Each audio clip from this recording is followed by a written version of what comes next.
Welcome to our daily video. Glad to have you here. We begin, as is our custom, with two blessings. The first one being Baruch Atah Adonai Eloheinu melech haolam honeh b'eit tzara. Praised are you, Lord our God, ruler of the universe, who answers us in our time of crisis. Hayom shalosh ma'ot u'shmonim v'chamisha yomim lahaseger. This is the 385th day in our isolation. And our second blessing, Baruch Atah Adonai Eloheinu melech haolam asher kiddushanu b'mitzvotav v'tzivanu la'asok b'divrei Torah. Praised are you, Lord our God, ruler of the universe, who makes us holy through the commandments, and including the commandment to busy ourselves with the study of Torah.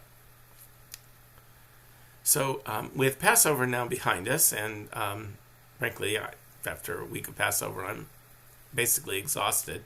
There was so much to do and so much to get ready before the holiday, so much to get ready during the holiday, and returning everything back to where it belongs after the holiday. So yeah, it's been an exhausting week. But now that it's behind us, there are many topics in the spring that we can go through during the weeks ahead. There are lots of little holidays and little observances that take place in the weeks that lie ahead of us, and we'll be talking about them as we go along. But before we move on into all the other spring holidays, I want to pause to spend a little bit of time on a topic that is important to our Jewish life. And it's something that I've noticed over this past year of pandemic, and that is to take a good look at each of our collection of Jewish books. Pandemic showed us that we really didn't have the books that we needed in order to quickly go online. The synagogue arranged so that members of the congregation could borrow books that would be needed and be used during this time of pandemic, so that everyone would have what they needed in order to follow our services online. But there are certain books that we should just have. I mean, these are things that are important for us to have, and it's not really complicated, but it's something that we need to take a good look at our bookshelves and see if we have what we need in order to get by Jewishly with just the basic books that we need to go through and deal with our Jewish life. These are books that should be in every Jewish home and at least on one bookshelf in your home. The first book that is needed, the first book that we should have, of course, is a Siddur, just the basic book of Jewish prayers. There are a number of different versions of these, and there's lots of good ones out there.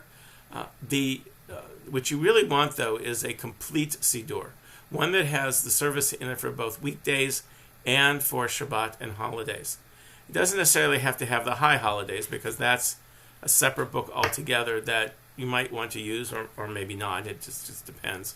But that's another good book to have. But a basic Siddur that has both weekdays and Shabbat in it is a rather important document, important book to have on your shelf, so that you can pretty much follow whatever else may be going on anywhere else in the Jewish world. Now, we in our congregation, we have a separate book for weekdays and a separate book for Shabbat and holidays. We use Lev Shalem on Shabbat and festivals, and we use Sim Shalom, the weekday version, for our weekday services. And it is important to really have both. In addition to a complete Siddur that has everything in it, and Sim Shalom does come in a complete version, and the paperback version of that, which is a little small to read, it also has the Torah readings in the back that the hardbound version was never included in the hardbound version. The weekday Sim Shalom that we use in the sanctuary, in our chapel, also has the Torah readings, weekday Torah readings, listed in the back. It's a good resource to actually have. And Lev Shalem, so you can come to any Friday night service and follow along and see what's going on. So these are important books. These regular complete Siddur, Lev Shalem, and the Sim Shalom weekday book are sort of basic in terms of being able to follow along on services that we have here in our congregation. The second book that you should have on your shelf is a Bible. And again, there are two different versions of this. One is a Chumash, the first 5 books of Moses, including just the Torah. It's important to have this in both Hebrew and English. Even if you don't really can read Hebrew very well, it's important to really have it in the Hebrew as well. First of all, it's a chance to really see when you're in class what people are talking about when they're talking about the Hebrew text itself. But it's important to have a good translation, and it's also important to have a good commentary. Jewish books, especially the Bible, is not just read as a biblical text. We read these texts and we study these texts. So it's important that we have a range of people who have commented on the text that we're looking at, so we can get an idea not only of what the text actually says, but how Jews have looked at these texts over the many centuries that we have been studying Torah. We use Eitz Chaim in the synagogue, and it's a really good version of the 5 books of Moses, the Chumash, and it really should be on your bookshelf. But in addition to that, you should have a Tanakh, which is a complete 52 books of the Bible. It should be in Hebrew and English as well. It's really hard to get these with commentary, in Hebrew, English, and with commentary. Those have a tendency to be hardbound, multi-volume sets that cost an awful lot of money. But the Jewish Publication Society Hebrew English is available both in hardbound and in soft cover, and it's a really good translation, and the Hebrew is also pretty accurate.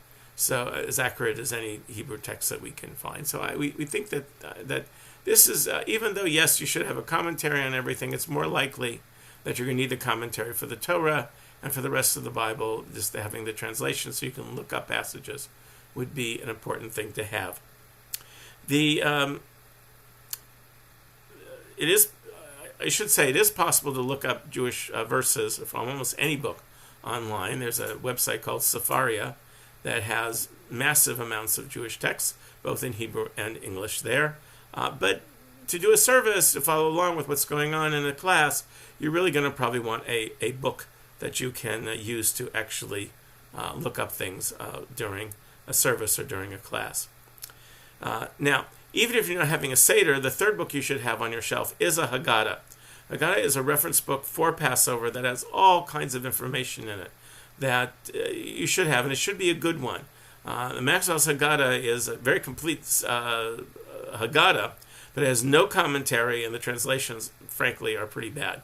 So while it's serviceable, especially if you know what you're doing, it's not a very good educative book. There are educative Haggadot that are out there, and you should take a look at them and see which ones meets the needs of you and your family.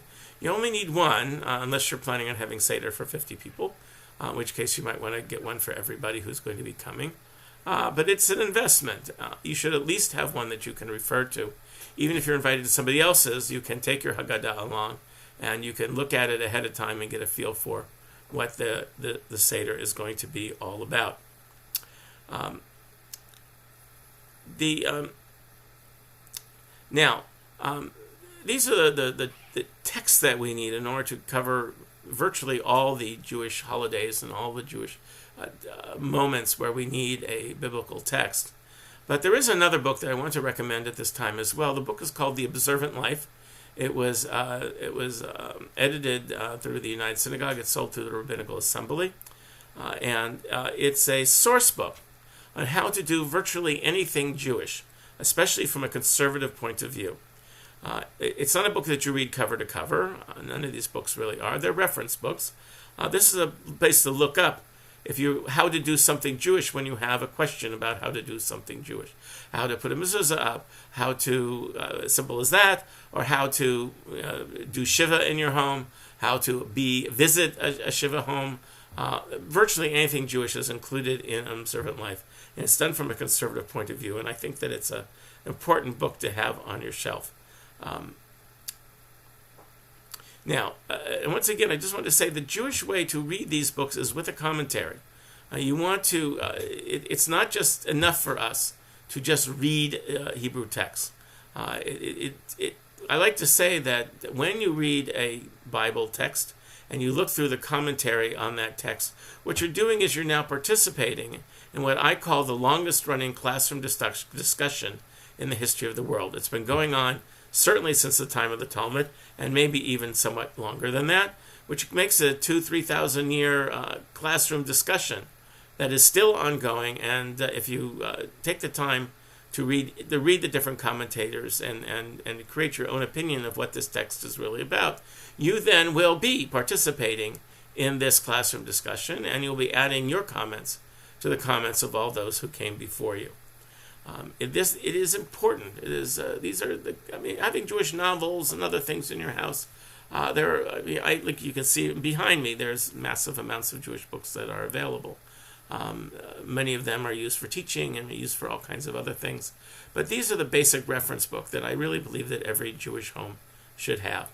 Take a look at your bookshelves, and if you're missing these important books, this might be a good time to look into acquiring them, to have them on the shelf so that they're there when you need them.